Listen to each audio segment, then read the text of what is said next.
These are my Army sketches. I'm putting them on tape so we can all see them, so there'll be a record of it. This is the cover page of the first book, of the first sketchbook. It's called We Never Left Home, because there was a book at that time called We Never Left Home. And then I added The Hell We Didn't. So I hope you enjoy looking over these sketches with me, and I'll try to tell you what I remember about it. Remember, they were done in the 1940s, so I don't remember all of the detail. Sketch was done from the rear view of a train as the train rolls through the snow near Oregon, and that's what it looked like because we knew we'd be leaving the country soon. In this drawing, we were in a long line to receive our final clothes and other supplies. While we were in that line, the radio blared that President Roosevelt had died. It was a shock because Roosevelt was sort of like the father of us all, and we were wondering who was going to be able to take his place and run the war. It shows how it was waiting. There were just guys all dressed in green and with helmets, and we were always waiting. Here we were waiting for the last truck ride in the USA. Always hurry up and wait. That was the Army for you. Here we are rolling in trucks in a convoy through downtown Seattle. We knew we were going overseas, but the civilians went around their business just unconcerned. That always sort of griped me. Here we were going to fight the war, and the civilians just seemed to be doing the ordinary thing and were completely unconcerned. I think that always existed, especially in the Vietnam War, because the soldiers knew they were going off to war, and the people seemed like, oh well, no big deal. We were on the pier being issued the final supplies before boarding the boat. Seeing all those piles of supplies gave us some idea that we were really going now overseas on a big campout. The boat left through Puget Sound. That was a beautiful boat ride as it headed out toward the Pacific Ocean. I never was much of an Army poker player, but there were plenty of guys who loved it, lived it day and night. So these guys on the ship played poker day and night until we got somewhere. In April 1945, for the first time we saw Hawaii. You could see Diamond Head, the sawed-off volcano, appear in the distance. And as you got closer, you could really make out the shape of that well-known profile. The ship docked very close to Aloha Tower. It's a well-known landmark there, but it was camouflaged so that it didn't really look too touristy. It looked like one more wartime object of Hawaii. Were green and surrounded by clouds. They were very tropical, and it was a most unusual thing to see, especially if you've never seen anything like that before. You could see how those clouds hover over the valley we traveled on was called the Kota Baru. I'm not sure what nation it was. And as duty officer, I had to go down in the hold, and the GIs were all asleep in their bunks. However, one night there was a rumor that there was submarines in the waters close by, and at that particular time the engine on the ship broke down, so we were dead in the water. Some of the men really were scared, and our job was to tell them everything is fine. Dead in the water. Dead, dead, dead. Just stopped. No sound. Full moon. Lots of rumors that there were submarines in the waters close by. 2 destroyers were circling the ship, and everybody aboard was just plain scared. As officers, our job was to remain calm and to assure everybody that This was no big deal. We realized, although we didn't, that it was really important to stay in good shape. That meant we'd feel better, could work better, and would stay out of the hospital. So every morning we had plenty of calisthenics aboard the ship to try to keep our muscles flexible. I guess that's why I still try to take some exercise today. They taught us that in the Army. You're only as good as your muscles allow you to be. Destination was Guam, way out in the middle of the Pacific. And when we finally got there, they anchored the boat. A small LST boat moved alongside, and the enlisted men, who had no great love for the officers, enjoyed unloading the officers' luggage, which was tossing it in a nice arc over the side and letting it fall down into the bottom of the boat.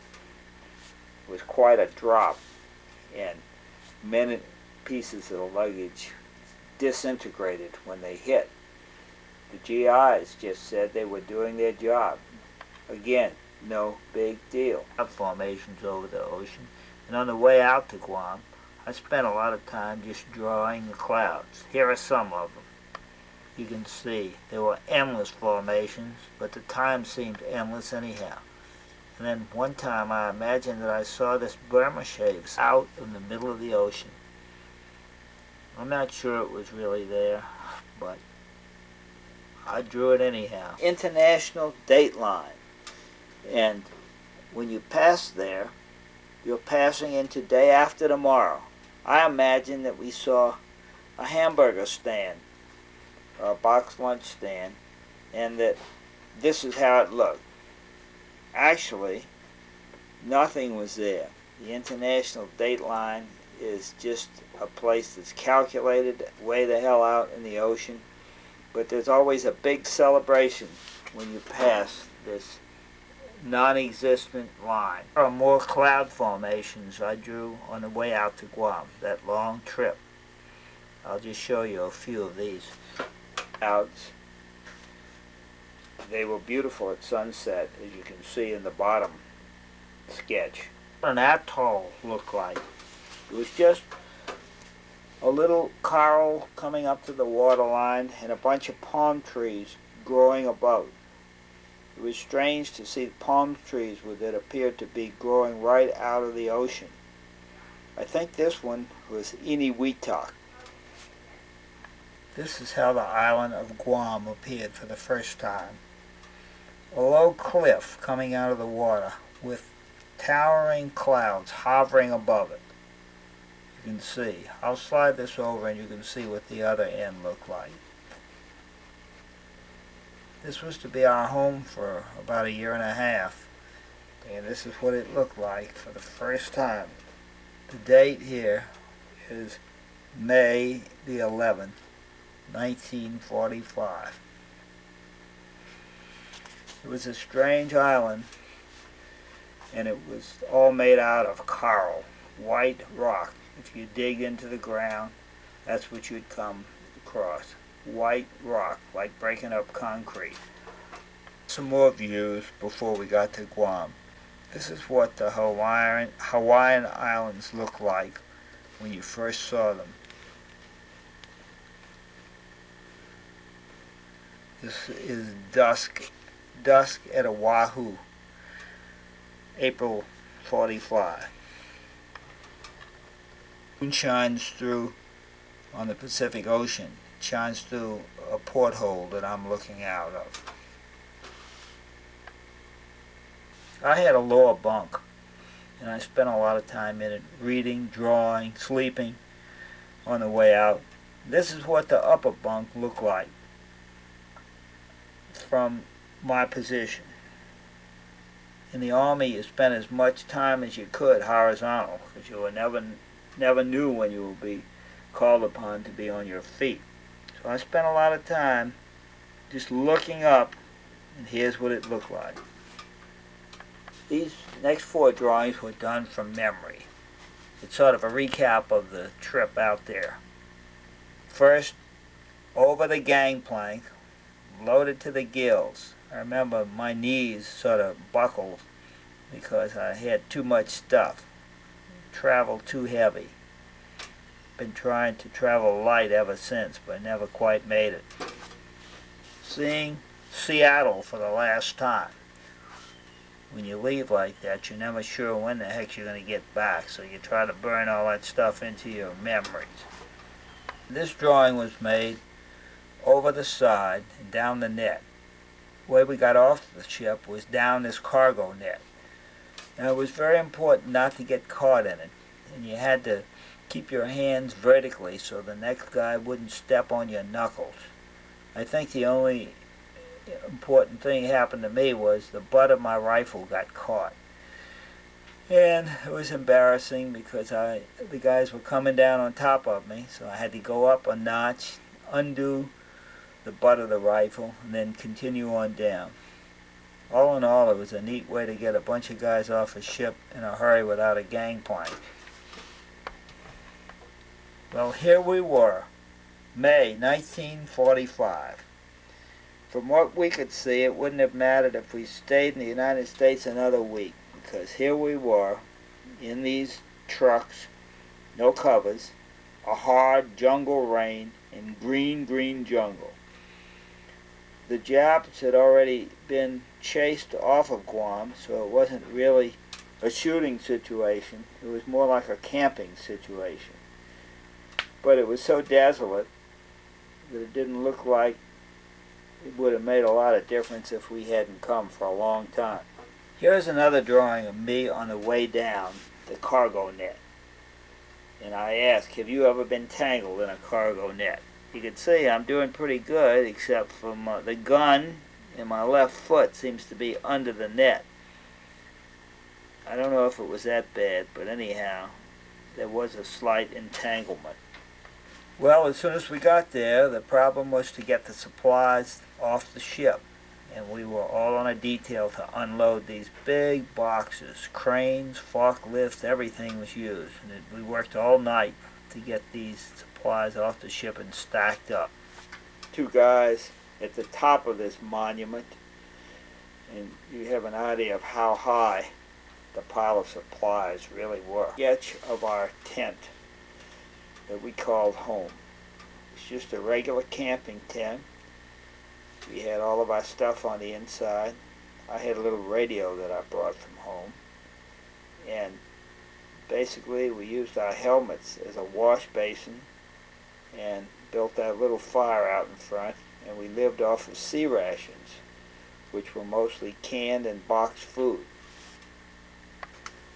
Here we used our helmets as a wash basin, as I've said. And there were many blue lizards called guanas.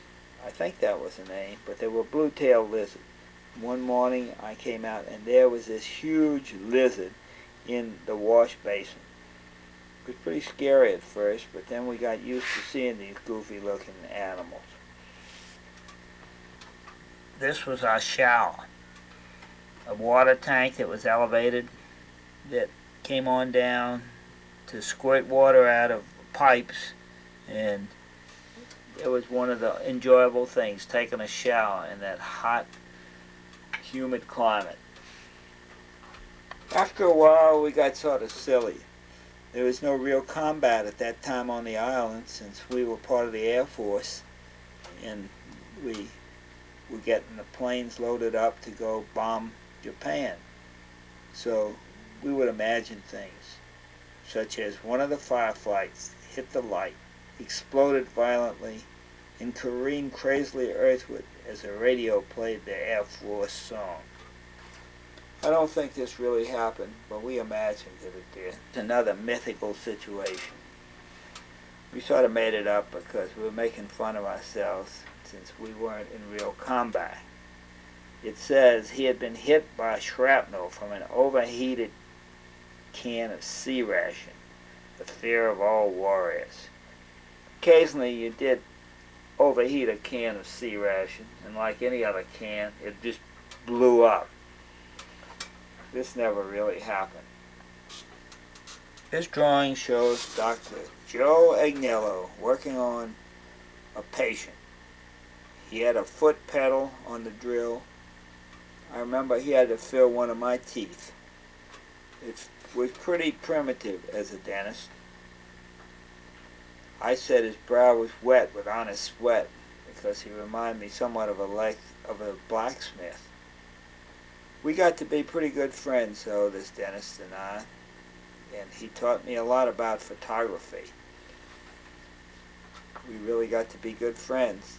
I never saw him again after the war. Sort of a crazy incident. It was sort of humorous. I had to take the laundry across the airfield. Just at that time, there was a mission of B-29s taking off to bomb Japan.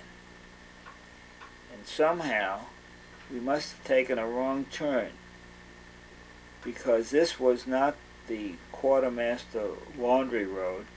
We found this truck and trailer load of laundry right on the runway in between the B-29s.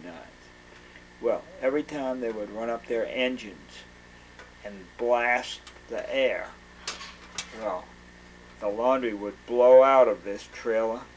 And can you imagine all the laundry, white shorts, white undershirts, etc., littering the runway among a bunch of bomb-loaded airplanes about to go and bomb Japan? Funny incident. We talked about it for a long time. We really did take the wrong turn somewhere. Now I'm going to show you some early Guamanian furniture, mainly made from old bomb rack cases. Showed our real ingenuity. And actually the furniture was pretty comfortable. It was a crude clothes rack. You can see how it was made. Boxes on the bottom and just a bar across the top. And here we have just a simple drink called a Cuba Libre, which was Coke and gin, or maybe it was medical alcohol, I'm not sure, but it had some kick to it. Made in a canteen cup and stirred with a doctor's throat paddle. We could always get medical alcohol, and that helped when you needed a drink. Okay, here is my lamp and chair. I really did spend a lot of time here. The chair was made from the sides of bomb cases. It was sort of contemporary, and it had two big flat arms that served as tables. I did most of these drawings on these tables. Just sat in a chair and spent a lot of time reading, drawing. It was pretty comfortable. I would have brought it home, but there was no way. We did have a couple of chairs afterwards that looked like that in our house. Good locker. It was made from firebomb and dynamite boxes. You could see that the clothes fit in pretty well, and although it came from sort of a violent source, it was pretty peaceful to have your clothes stored so nicely. Here was a petition. Some guy wanted privacy, and he made a real nice petition out of these packing cases. You could see we really were good at improvising. Actually, we had nothing else to do. Shower and wash basin that we made. You can see the shower is up on top with the water coming right below, and all the helmets made wash basins. There are little mirrors tacked up there, and it made a pretty good outdoor bathroom. You can see that there's some stepping stones because it got muddy at times. I think this is in what we called our backyard. Other part of it. You can see the date now was the 20th of June, 1945. We spent a lot of time at the outdoor theater. In fact, I was theater officer, and my job was to keep the projector in that little booth going. Now here I'm going to let you see what the screen looked like. Here we are, sitting outdoors on little bomb stools, middle of the night. Didn't matter really what time it was. Now let me tell you this story. One night the film broke. Greer Garson, I think, and How Green Was My Valley.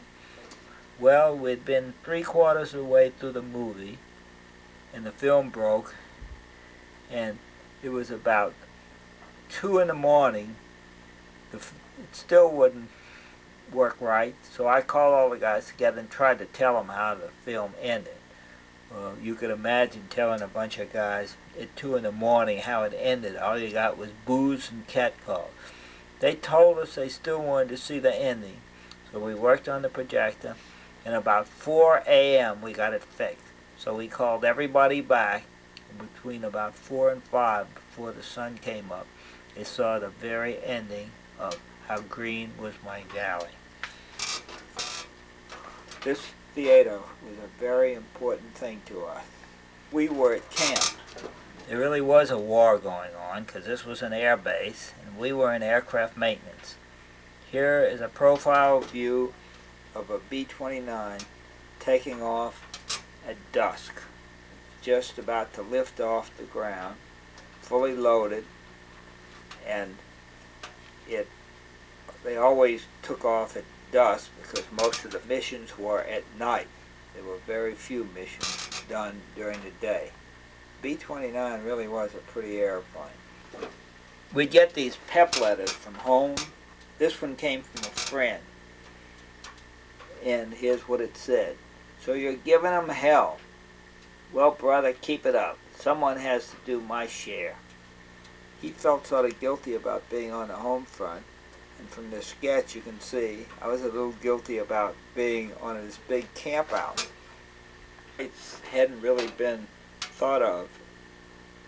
It wasn't a big deal, but you could see there was always constant conflict between the privileges that we, the officers, had and the enlisted men.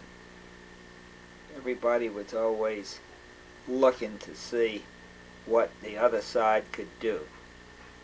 So here is a mythical thing that was flashed on the screen.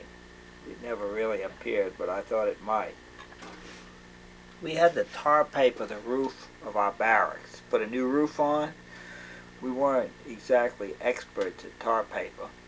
And I made this cartoon up because we sort of did a sloppy job. Here's another view of the same cartoon. It says maybe the job was a little sloppy, but it sure holds water. We really did do a pretty sloppy job when you look back at it. Warren Moses was on Guam, and he took 2 of my sketches and framed them, and gave me colored Xeroxes, which I'm going to show you. Here's a note that he gave me to remind me that he's got the original sketches.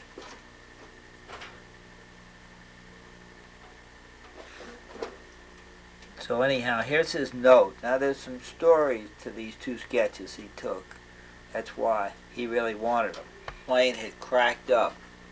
They lost all the engines and they got back and made a night landing.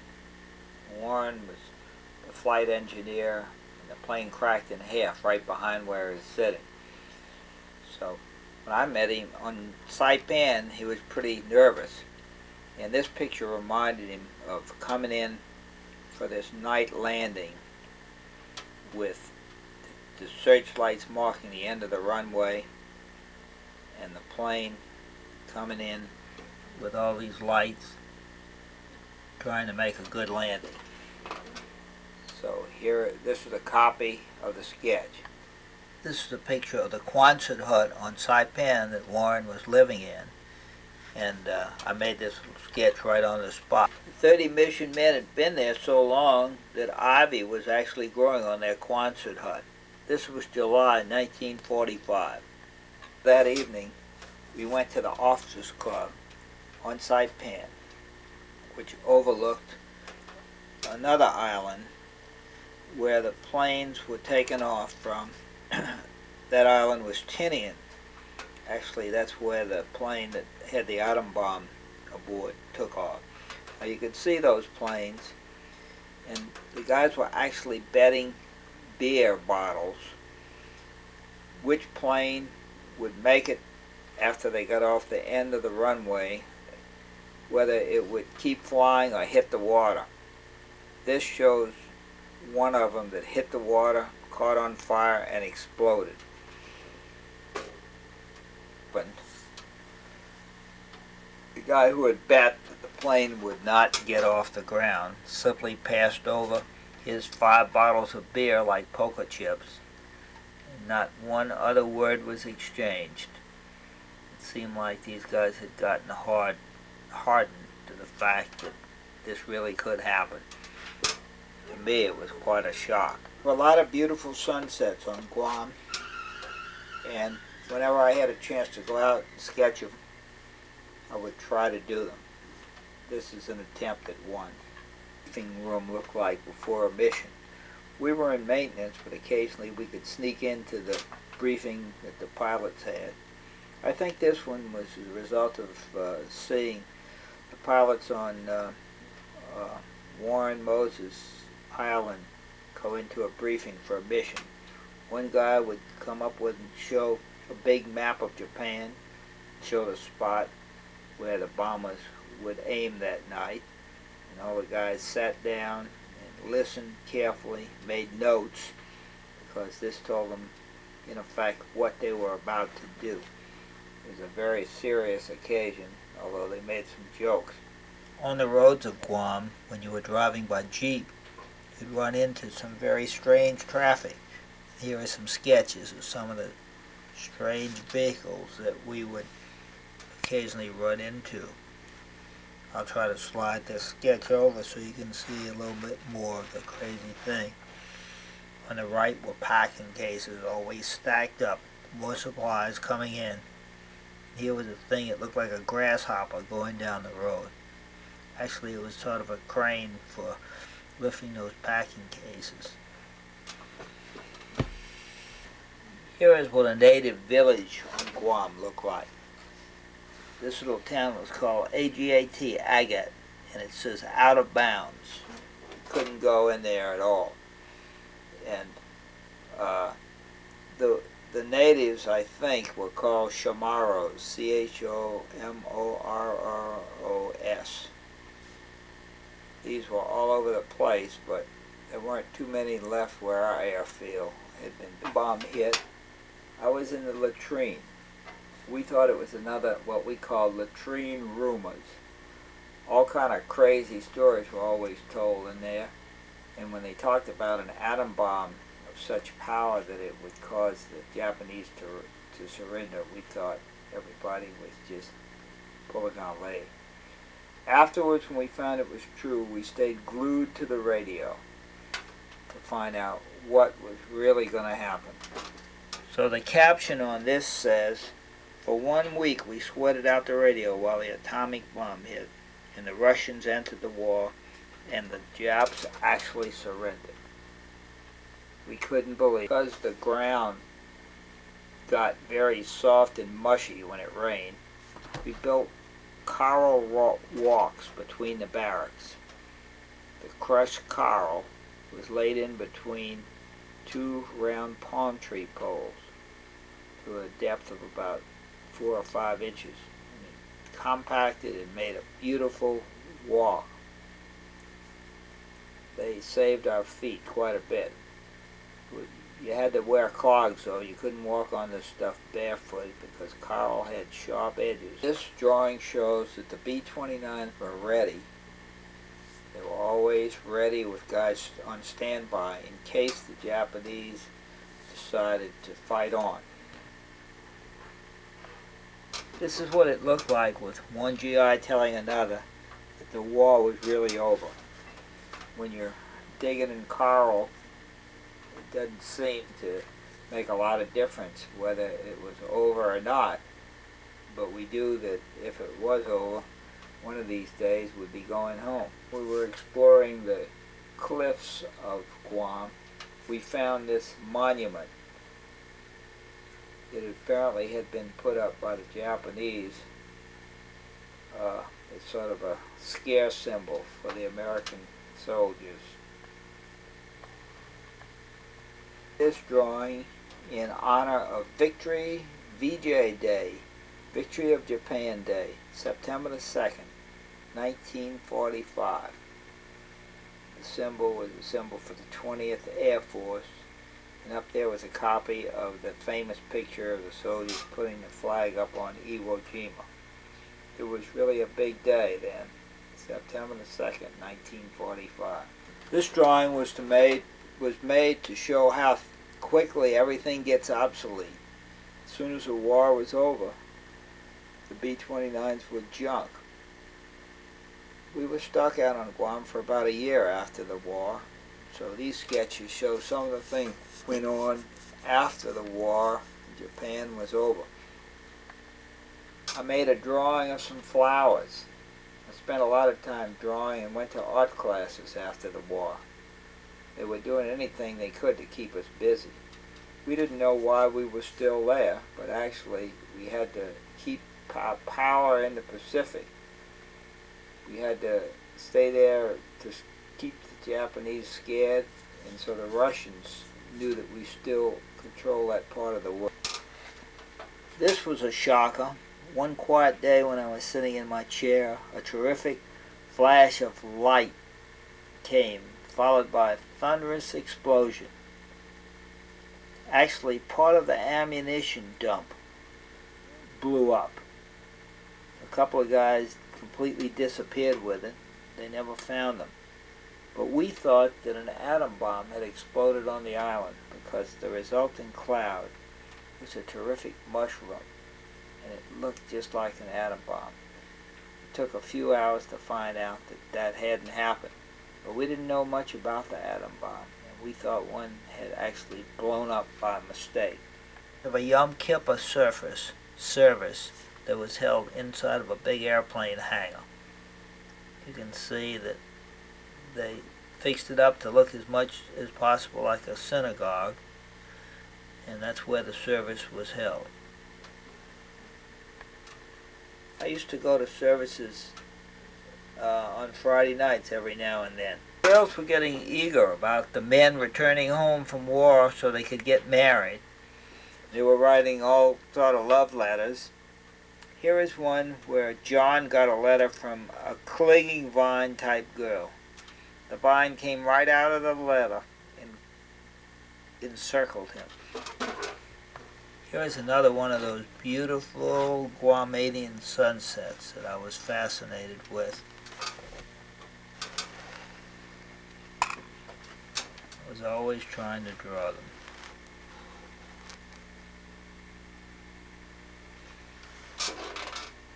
The natives there always thought the GIs acted sort of strange, and that's why I made this drawing. Americans always have acted strange as tourists. You can see some of the things that the GIs were doing.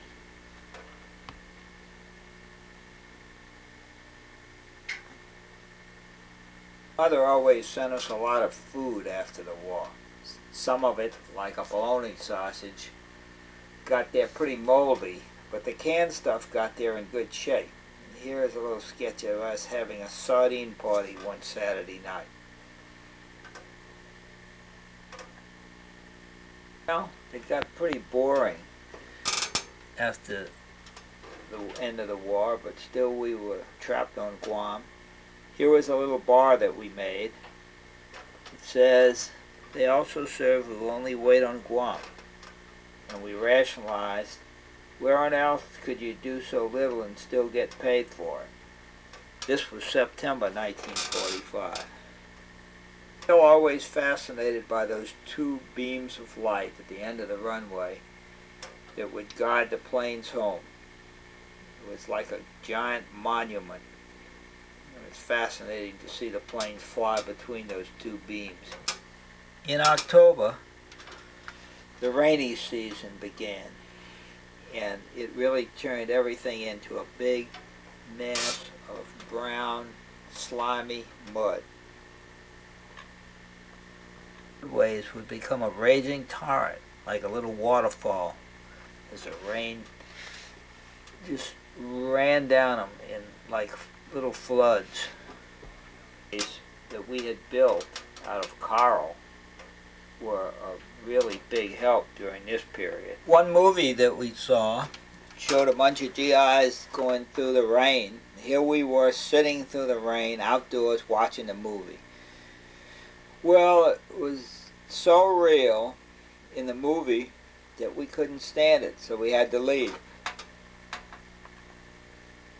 The beach at Guam was just beautiful, and we spent as much time down there as possible absorbing the sun and surf. I always said we'd like to get back there after we got back into civilian life. You could see what our refrigerator was made from. One night there was this terrible, terrible mouse in the barracks. And you can see it took 5 of us in full battle dress to subdue him.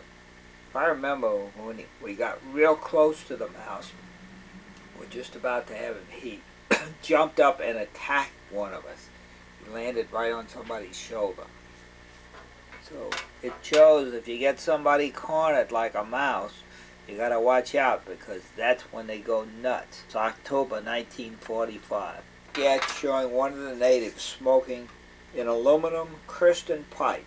Kirsten pipe was a real in pipe during those days, and only GIs could get them.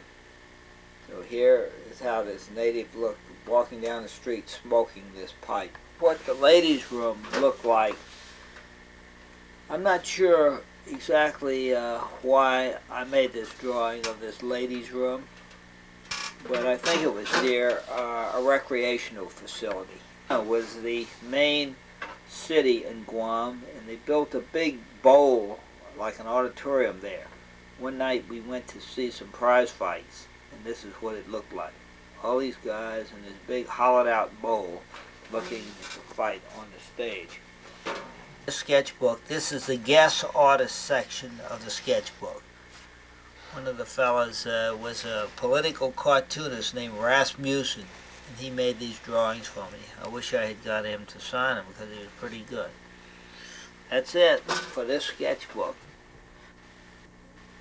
At some later date, Sketchbook 2 will appear on tape. The second of my sketchbooks, you can see that it's entitled A Long Wait. These sketches were made after the end of the war, where we were on Guam about 1 year after the Japanese surrendered. And the problem was to keep from being bored to death until we were sent home. These sketches will show you some of the things that we did, some of the events which occurred. This sketch is dated the 21st of November 1945. It says one way out. In other words, we slept a lot, we rested a lot. We did anything to pass the time. This is how it looked the night before Thanksgiving in 1945. You can see it was sort of desolate. That was the feeling you got. We spent a lot of time getting sunburned, thinking that the nice tropical sun would strengthen us and make us look good for the eventual return back home.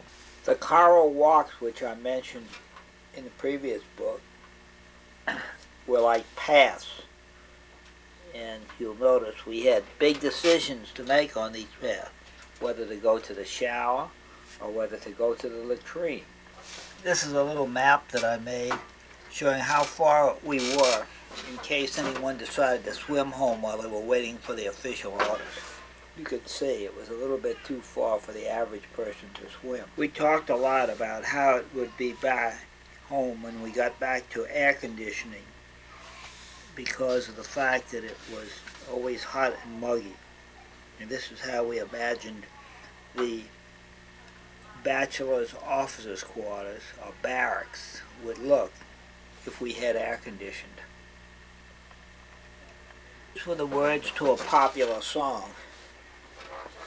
And I illustrated it how it would look to sing the song and say good night to a barracks bag that we use for a pillow. There were all kind of trees on Guam because of a lot of coral and very little soil. The roots had a strange look. They were sort of elevated. So here is one of the trees, and I mentioned it was there permanently. It was not in a hurry to leave Guam. Prisoners of war were used on Guam to build stone walls and many other simple but useful things. Meanwhile, things were going along normally back in the USA, and we'd get wires and letters from home telling what was going on. Here is how Bobby looked very early in the morning, the day that he became a father. He seemed to be really wrapped up until he got the news. After the war, the Air Corps Supply Depot had a big buildup of spare parts. They had so many things they really didn't know what to do with them because they piled up once the military action was over. That our overriding thinking was preoccupied with how do we get off of this island and go home. Tension would build, and that would occasionally lead to a fight in the latrine, such as this one that you see here, a real duel. You could see that we didn't exactly feel essential to the war effort at this point.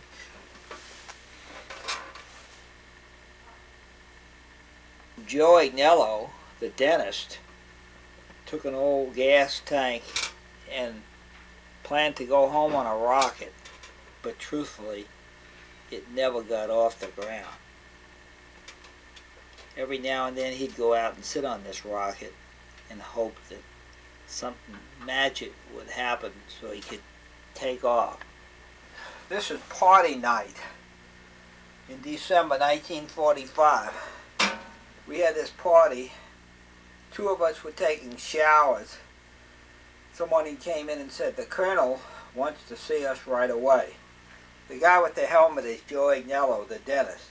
I am behind him. He said, "Okay, if the colonel wants to see me right away, I'll come in right now from the shower." So he came in, bubbles and all, and reported to the colonel. It was quite a scene, as you can imagine.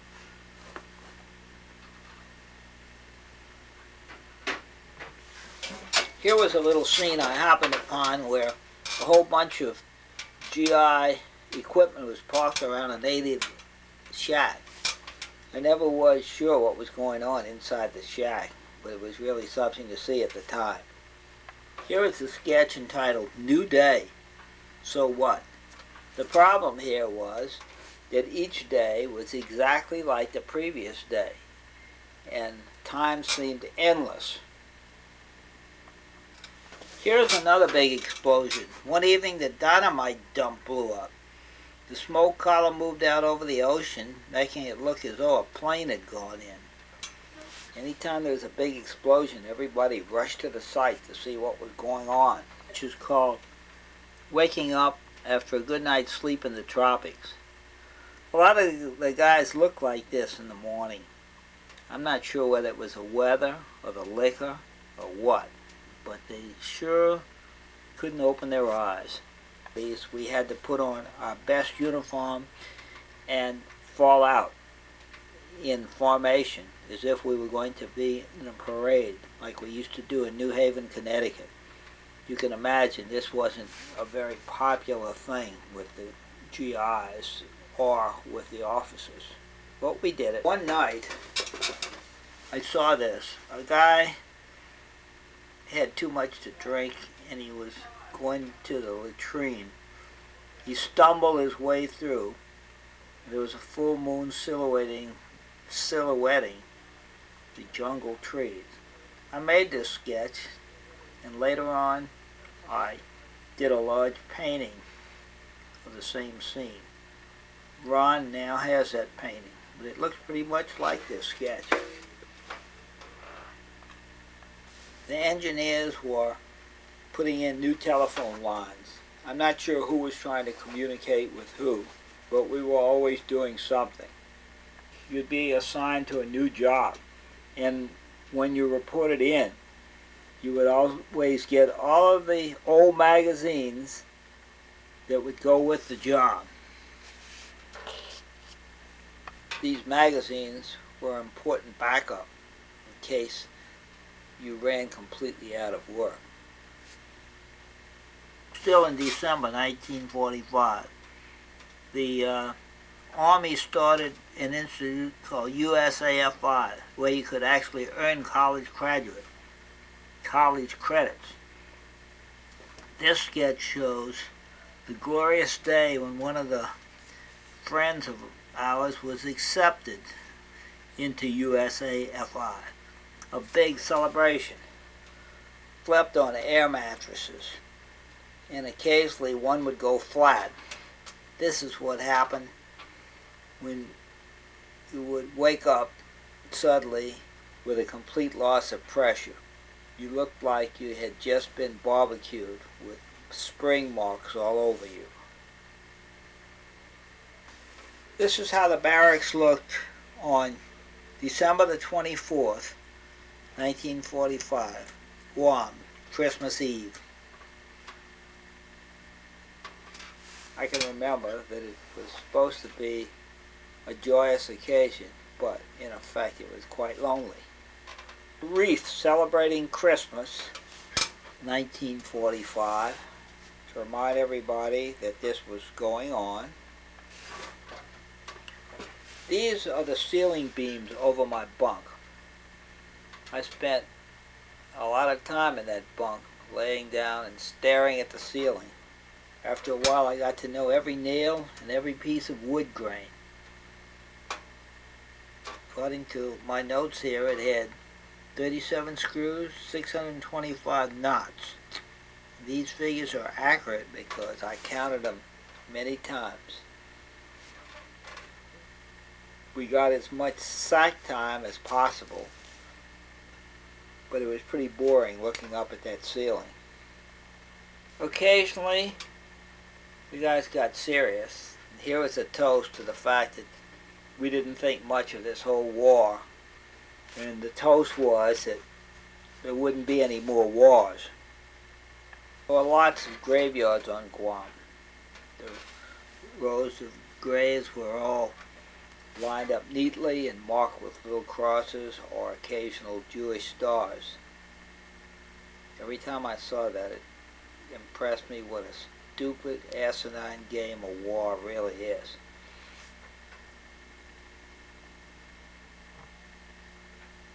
Occasionally you get faced with reality. In Christmas 1945, we learned one thing. We knew for sure that our being home for Christmas was humor. You hear a lot of things, but when you experience the truth, you know that's the truth. The sketch I made on New Year's Eve, 1946. New Year's Eve. It was the first of the year. Now I'll show you some of the things I was thinking about. You can see the images that I was thinking about. I'm not sure now at this late date what they all meant, but maybe you can figure them out.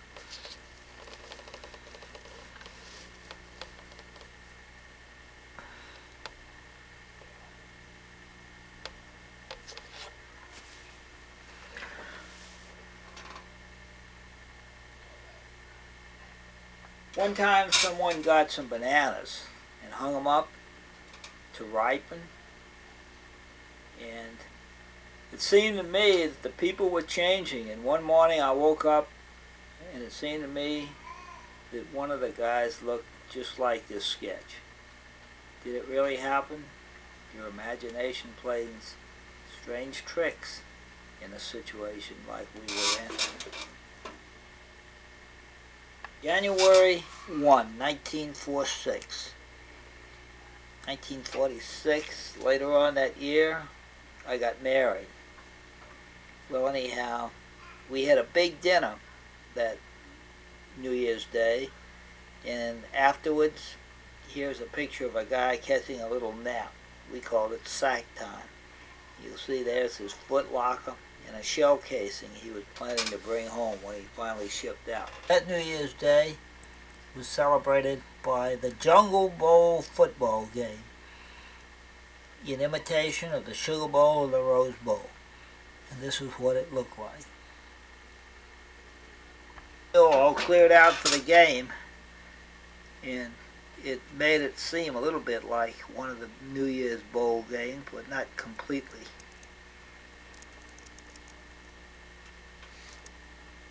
Most modern latrine, and as I've indicated, it was the seat of many important discussions about the post-war world.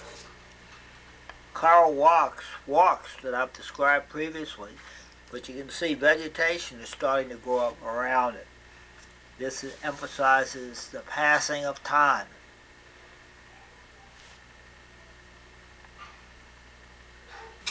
We didn't understand what we were doing out there, but we see now that it was what you call power politics. Well, here is a little sketch I made of a guy who was part of the power politics, and he was winning the peace. Sketch when I found out that our tour of duty on Guam, instead of ending January as we were expecting, had been extended for another 6 months. It really seemed like jail. Or in 1945, we moved to a new location across the field because they were closing up the base that we were on. Well, you can see we used every available vehicle to move, and we really looked like Okies. Shoot on the roof to decorate the room. This is what the new quarters look like. They were pretty neat for a while. You can see I still have my chair and my lamp, and I think I've added a table and a desk.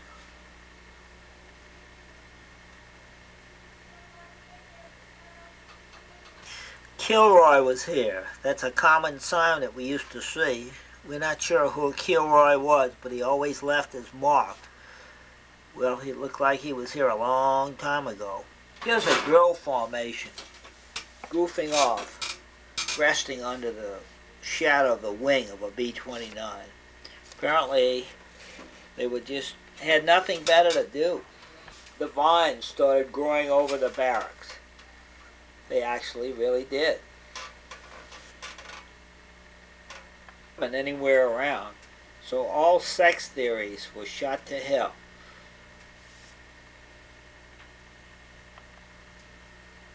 Few nurses on the base somewhere, but a tender goodnight kiss from one of them was a 6-month project, and nobody had 6 months. The barracks many different ways, some for laughs, some for truth. Strange reason, a shortage of barbers occurred. They sent a lot of guys home, and apparently nobody was left who knew how to cut hair. It became a problem when we started cutting our own hair. Who built their own vehicles out of spare parts. There was a lot of junk hanging around, and you could find parts to almost anything. In the middle of February, almost all of the GIs were sent home, and a terrific manpower shortage developed.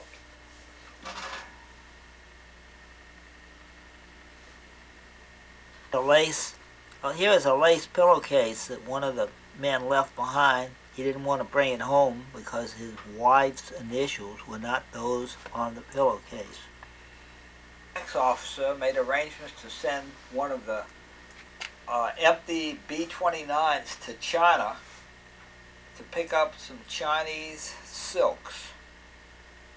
We then all bought silks to bring home and tried them on. This is what it looked like. The chapel was built on a hill and finished in February 1946. It's rigged up some sort of electronic helmet to combat fungus of the ear, which several people got. I don't know if this contraption really worked or if it was just a big ornament.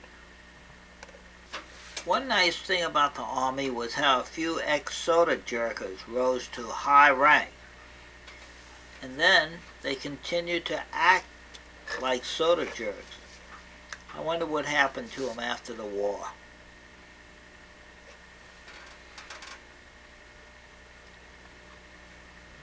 Poem we recited, and one of the lines was, "Jerking sodas isn't easy with your eagles on the shelf." Torrid, hot love scenes in the movies. And here is an example of somebody's toes who actually curl up during one of these movie scenes. The men found a cave and wrote their own history on the cave walls, along with the history of the ancient cavemen. Our symbols were how many bombs we dropped on Japan. Suddenly a typhoon developed, and one of the officers used the cranes from the motor pool to hold down his barracks to make sure it wouldn't blow away during the typhoon. This is the same typhoon that's described in the Cane Mutiny, I believe. It was a bad one. During the typhoon, a tree would blow through the roof, but after a while we got used to it and just went on about our business undisturbed. Oh, inspired this art.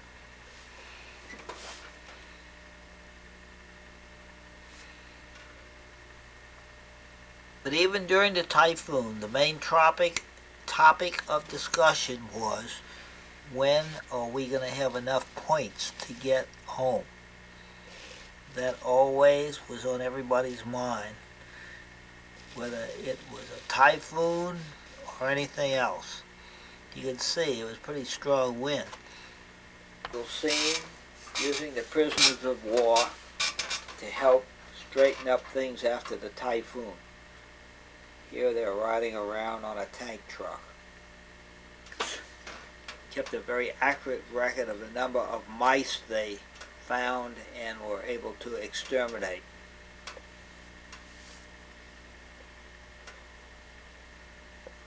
Miners wondered if they would be sent back for cross-training. There were quite a few West Pointers in our group. Hello, the dentist disliked the Army more and more. Here he shows his dislike for the military by opening his pockets and refusing to keep them buttoned, which was good military technique. Typhoon. Before it came, we tried to get all the loose trees down, pull them down with wreckers before the storm could get them down. Equipment was secured prior to the typhoon. Make sure it wouldn't blow away any more than it had to. Joe Agnello, the dentist, put on his helmet, tied himself to his bed, and tried to sleep through the typhoon.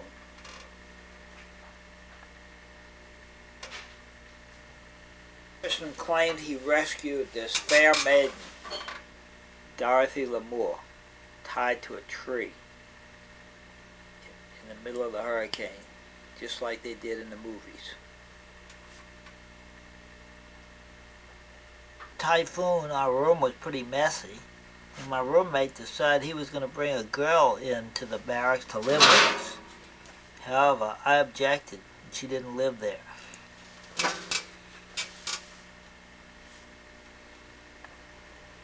I had been a big-time B-29 pilot during the war, but afterwards when he was surplus, he sort of let himself go and looked more like a bus driver.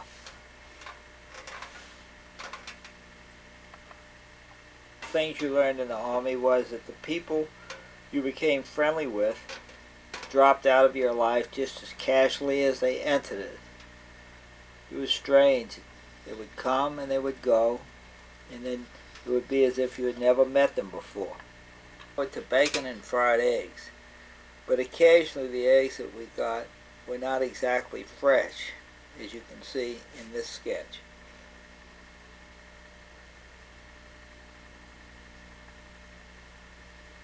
Between the officers who had been to West Point and those who hadn't.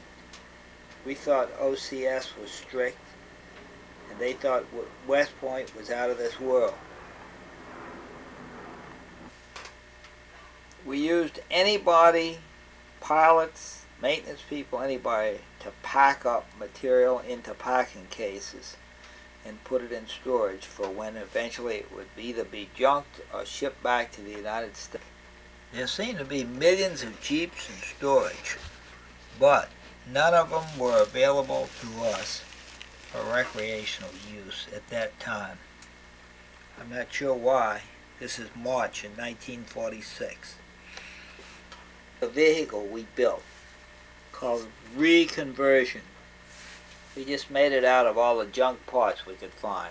Concert huts became more and more empty as everybody started leaving. It was sort of like living in a ghost town. A real ceremony in hanging out the wash. We did this daily. Notice the green shorts that we wore. Were versatile, and we found that they actually could cut hair. It was a great new discovery. Cutting hair hurt a lot less than filling teeth. Outdoor theater. But I always imagined it would be nice when we got home to wear the same outdoor clothes to a real formal theater and see what sort of reception we would get. Well, I never did it, but it would have been nice to go in there with those grimy clothes and see what happened. April, and a big thrill each day was to cross off that day on the calendar.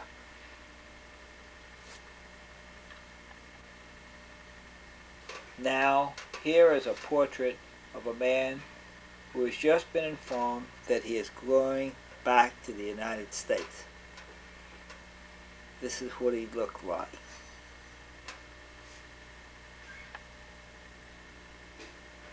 Of a man who had just been informed that he was not going back to the United States for a long time.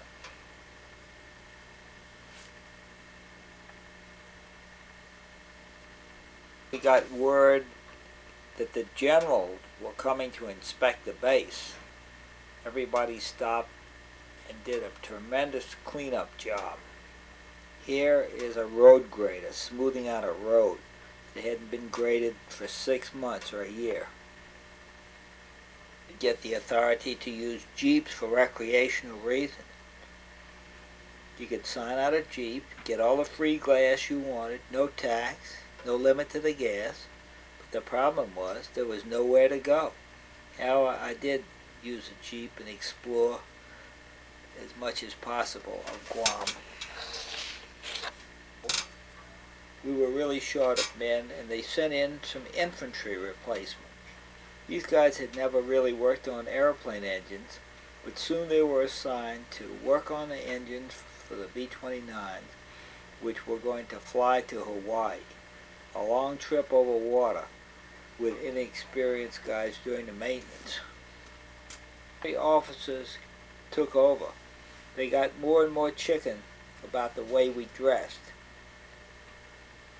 the way everyone dressed.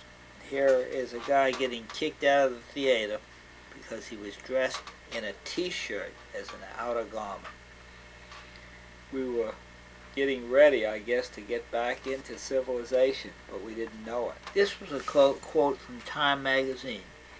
The historical demobilization is wrecking our military machine at an unprecedented rate. In other words, everybody wanted to go home and forget that there had ever been a war. We really didn't understand what power politics were. We just wanted to go home. And we didn't care if the military got wrecked or not. Of April, morale had truly dropped to new lows.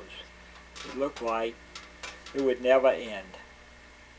Nowhere to go, nothing to do, and no purpose for being on this island.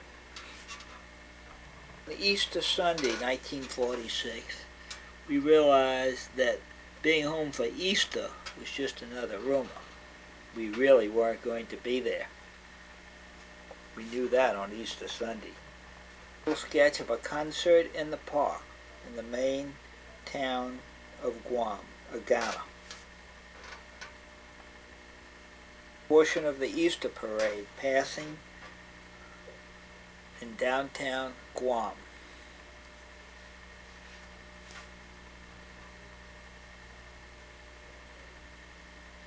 Issued to count all heads, and actually, as you can see, they ran into a problem and didn't know how to handle it.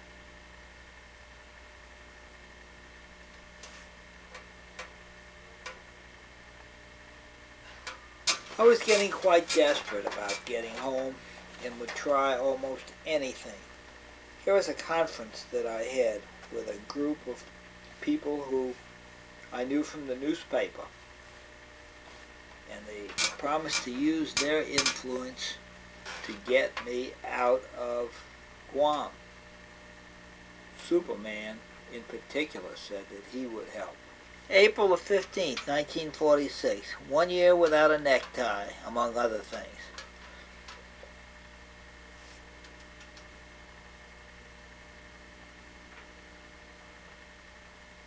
At the beach, there were 3 USO girls in skimpy bathing suits. What a hit they made.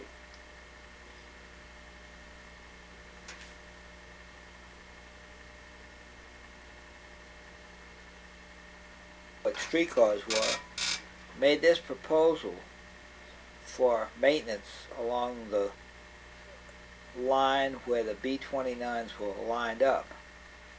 However, this proposal never got off the ground. Set up this Brooklyn diner, but immediately it was declared off limits for some reason.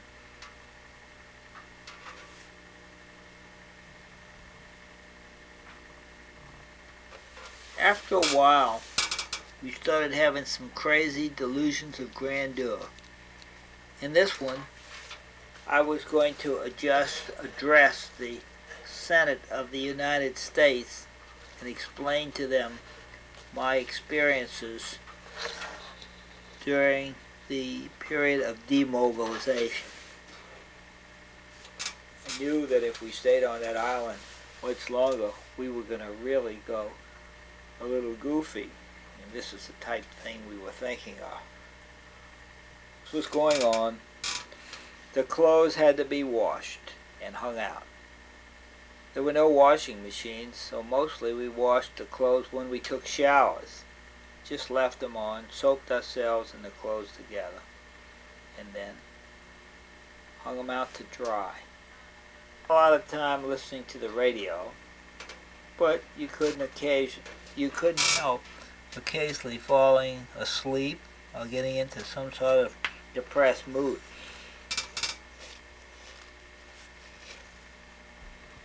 Mariana Islands, when it was full, lit up the clouds with a strange blue light. It must have been a reflection from the blue of the Pacific Ocean.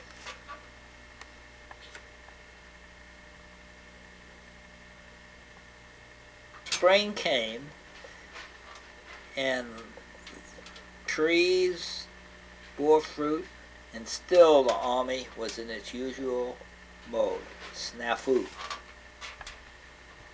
At home wanted to know why I couldn't come home, especially my girlfriend, who I later married.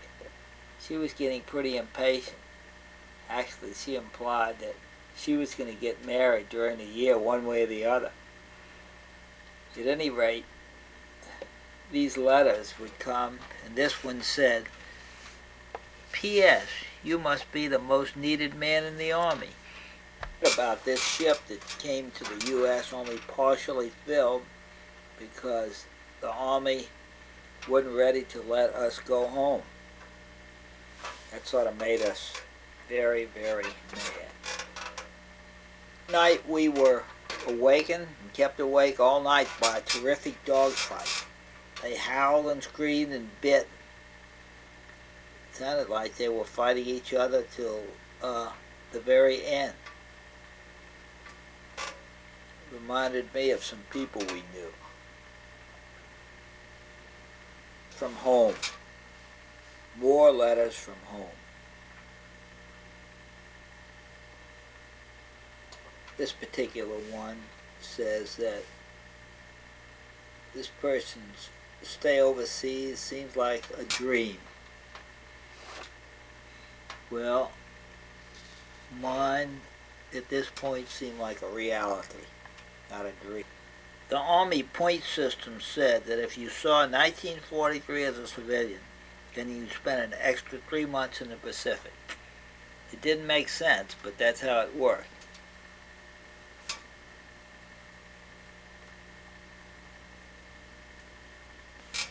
We had to take special treatment for the tropical crud. I think they put methylate on everything. Touch up your throat, put it between your toes, put it under your arm. Whenever they weren't sure what to do, methylate was the answer. Time as possible in the sun by the beach, and I could always think that when we got back into civilian life, we'd like to take some of the days, one at a time, that we were spending at the beach and use them where necessary.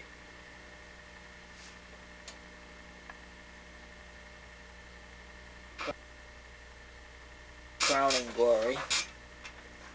Japanese prisoners of war start to return home without having to worry about the point system, which determined when we were to go home. To gossip when we were hanging out the laundry. Some of the guys really started going nuts. I never did care for Army gossip. May Day now. We were into May. And jungle occupation troops joined in the gay festivities of the May Day. I really think we'd been there a little bit too long.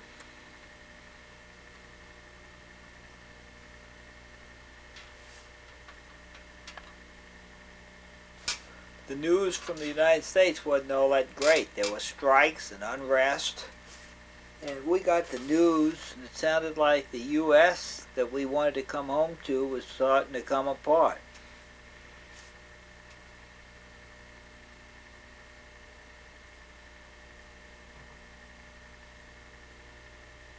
Paths to the latrine started to grow over with tropical growth. After a while, we started to have to cut our way to go to the latrine. Tropical growth grows very, very fast. These were the same coral walks that we laid a little over a year ago. Getting involved in all sort of crazy amusements. Here we were using chicken to simulate airplanes flying from Guam to the United States. I think we clipped some of their wings and would bet on which ones would make it and which ones would.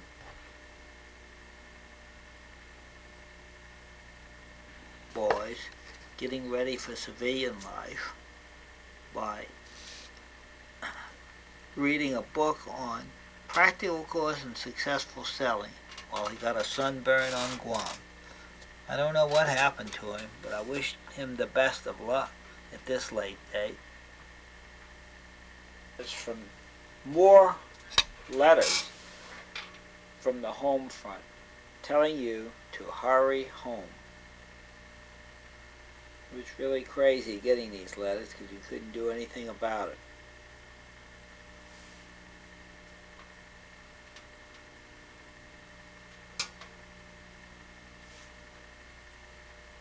This is a new service ribbon that I was going to propose to the Army.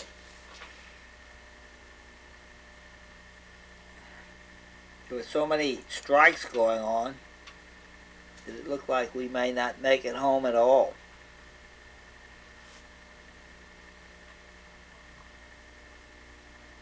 Suggest that we got Columbus's 3 ships and see if we couldn't use them to get home.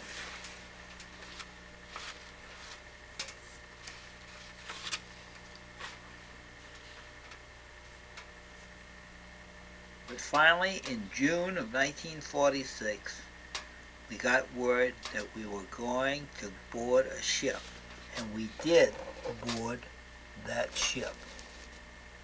What a day that was.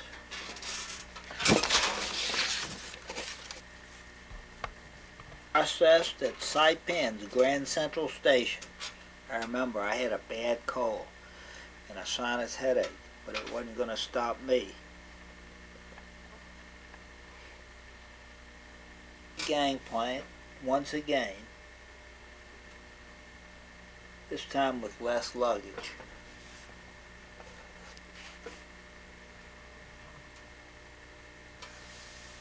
On the way home, some traveled first class, but not everybody traveled first class and some of the troops went troop class, which meant they were packed in to bunks like sardines. I'm not sure who got assigned to what. It was pretty much chance. We traded some with the people who were really squished up.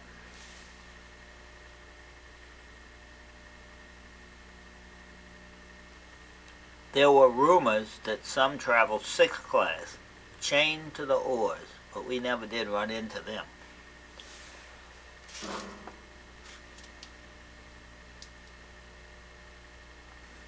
Once again, the Hawaiian Islands came into view. This time, we were going toward them from toward the east. Now, Honolulu looked in peacetime. A nice little town surrounded by big green mountains.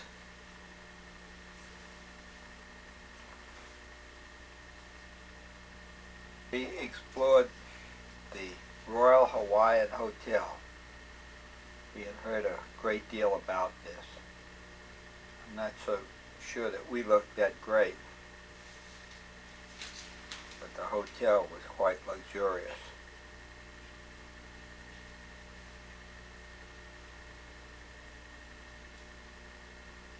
The view of the famous Waikiki Beach. The volcano Diamond Head is in the background. All sort of crazy things were going on, but the beach was pretty much commercialized.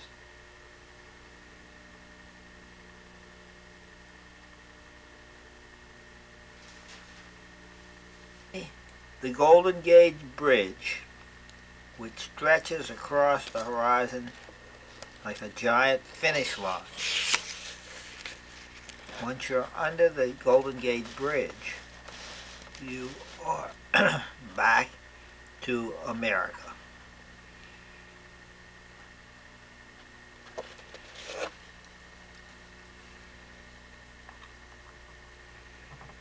There used to be a big sign on Alcatraz Island that you passed.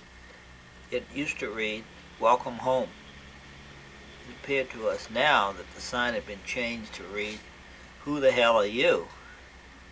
because the war had been over so long. Actually, it didn't read this. It read, "Welcome home."